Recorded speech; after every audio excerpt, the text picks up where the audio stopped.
नमस्कार, मैं पवन कुमार। कोविड 19 जैसी अंतर्राष्ट्रीय महामारी से आज हर देश अछूता नहीं है। पूरे विश्व के अंदर इस महामारी से कोहराम मचा है, लोगों की जानें जा रही है और बहुत सारे देश इस विकट समय के अंदर ये कोशिश ढूंढ रहे हैं कि किस प्रकार से इस बीमारी से निजात पाया जाए। इतिहास के अंदर कोविड 19 से पहले भी ऐसी वैश्विक महामारियां आई है जिसने पूरी दुनिया को हिला के रख दिया, और एक ऐसी ही महामारी 14वीं शताब्दी में यूरोप में आई जो 5 सालों के लिए आई, लेकिन आज भी उसकी दहशत, उसका डर यूरोप के लोगों के भीतर है। उस महामारी ने यूरोप की 40 से 50 करोड़ की जनसंख्या को समाप्त कर दिया। न सिर्फ यूरोप बल्कि एशिया के बहुत सारे क्षेत्रों की जनसंख्या को भी तबाह कर दिया। आज मैं चर्चा करने जा रहा हूं ऐसी महामारी के बारे में जिसने पूरी दुनिया को 14वीं और 15वीं शताब्दी के अंदर हिला दिया। उस महामारी का नाम है ब्लैक डेथ, जिसे काली मौत के नाम से जाना जाता है। जी हाँ, शरीर बिल्कुल काला पड़ जाता है, शरीर के भीतर से मवाद निकलने लग जाता है, शरीर के भीतर अन्य और बीमारियां जकड़ने लगती है और अंत में इसका परिणाम मौत होता है। और ये 14वीं शताब्दी की सबसे भयावह बीमारी थी। ये बीमारी वैसे ही थी जैसे कोविड 19 का प्रसार वर्तमान में हमें देखने को मिलता है। ये छूने से एक वायरस से ये रोग फैला। लोग एक दूसरे को मिलना पसंद नहीं करते थे, एक दूसरे के वस्त्र को हाथ लगाना पसंद नहीं करते थे, जिस प्रकार से कोविड 19 के अंदर देखने को मिलता है। और ये इस बीमारी की शुरुआत हुई चीन के हुबेई प्रांत से। कहने का मतलब मध्य एशिया से इस बीमारी की शुरुआत मानी जाती है, लेकिन बहुत सारे शोधकर्ताओं ने यह माना है ये बीमारी यूरोप के अंदर 3000 ईसा पूर्व पहले से मौजूद थी, जो बाद में 14वीं शताब्दी के अंदर एक बहुत बड़े विषम परिस्थितियों के भीतर पैदा हुई।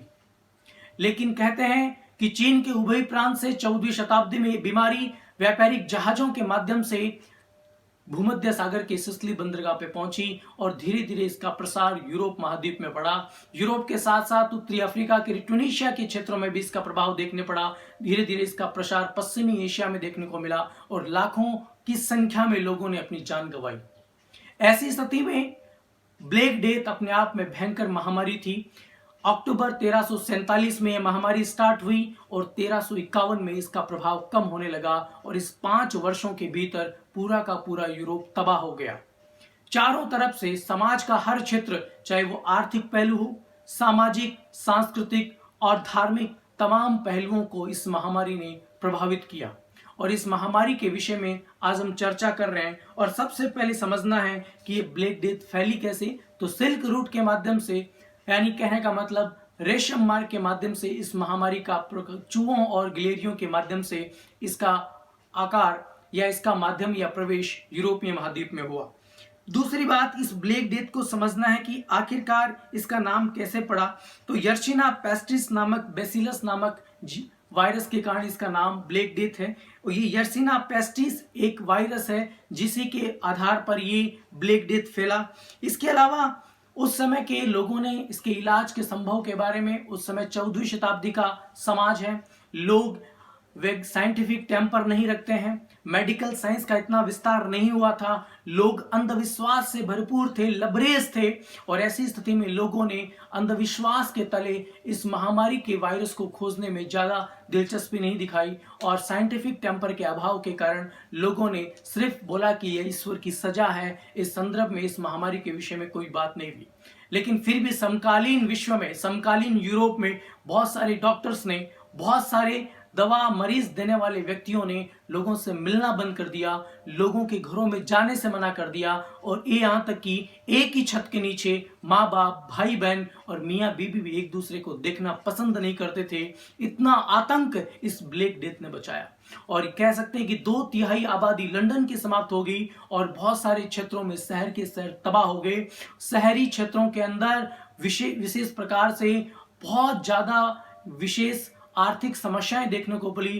पूरा का पूरा यूरोपीय समाज शहरी से ग्रामीण क्षेत्रों में पलायन करने लगा। क्या इसका इलाज संभव था? जी बिल्कुल, उस समय इसका इलाज कोई संभव नहीं था। 14वीं शताब्दी की इस बीमारी का इलाज आखिरकार 19वीं शताब्दी में फ्रांसिस के बहुत बड़े एक व्यक्ति थे जिनका नाम था अलेक्जेंडर यर्सिन, और उसने 19वीं शताब्दी में इस रोगाणु की, इस जीवाणु की खोज की।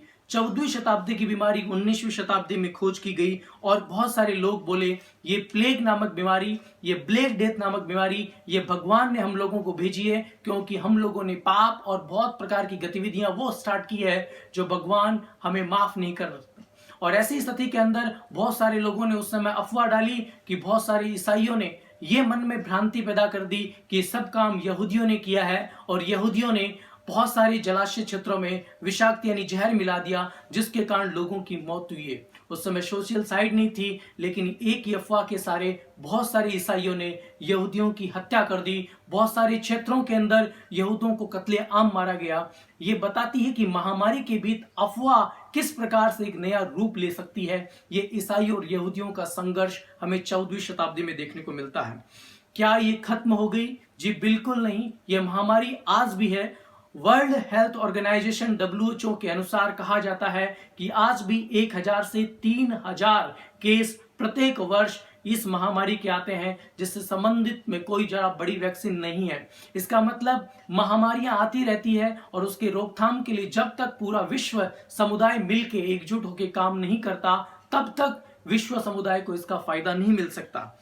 और वर्ल्ड हेल्थ ऑर्गेनाइजेशन ने इसके बारे में कहा है कि आज भी प्लेग के संबंधित बहुत सारे चिंता हमारे सामने है और वर्तमान में ऐसी चिंता कोविड-19 के सदरे में पूरी दुनिया के समकक्ष है।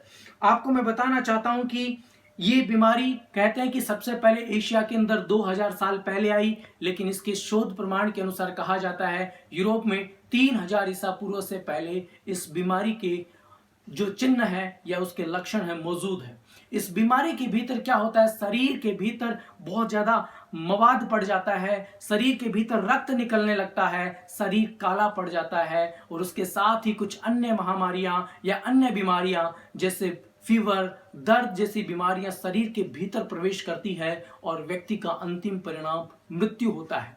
तो महामारियों के संदर्भ में समझना जरूरी है कि महामारियां किस प्रकार से पूरे के पूरे वातावरण को एक नई दिशा दी है और इसी महामारी के कारण बहुत सारे प्रभाव अंतर्राष्ट्रीय स्तर पर देखने मिले। सबसे बड़ा प्रभाव यह था कि लोगों ने एक दूसरे से मिलना बंद कर दिया।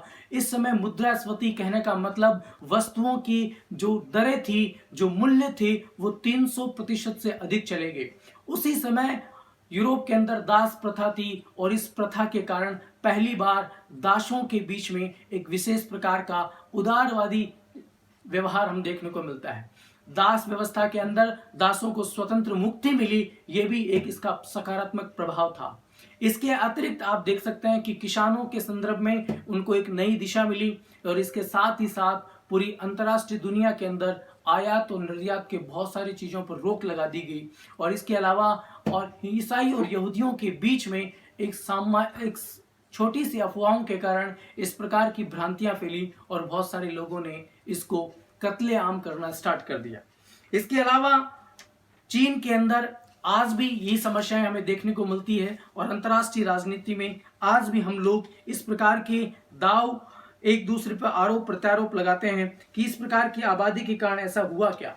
आपको बता दूं, इस प्रकार की आबादी पहली बार नहीं आई है। इससे पहले 6ठी शताब्दी के अंदर प्लेग ऑफ जस्टिनियन नाम की बीमारी यूरोप के अंदर आई। जस्टिन एक राजा हुआ करते थे जिनके नाम पर इसको जस्टिनियन कहा गया। तो ऐसी स्थिति के अंदर हर 6 साल, 7 साल, 10 साल बाद में इस प्रकार की भयावह बीमारियां हमारे सामने आती है और देखते हैं कि उसका प्रभाव कितना खतरनाक होता है। और कहते हैं कि उस समय लोगों ने एक दूसरे को देखना पसंद किया और ऐसी स्थिति में कहते हैं कि अंत में तो ऐसा हुआ यूरोप के अंदर जो लोग बचे थे उन लोगों ने दूसरे लोगों की लाशों को, कहने का मतलब एक स्थान से दूसरे स्थान पर जमीन में गड्ढे खोदकर उनको बूरने का काम, गाड़ने का काम किया। इस प्रकार का भयावह चरित्र इस बीमारी के विषय में कहा गया।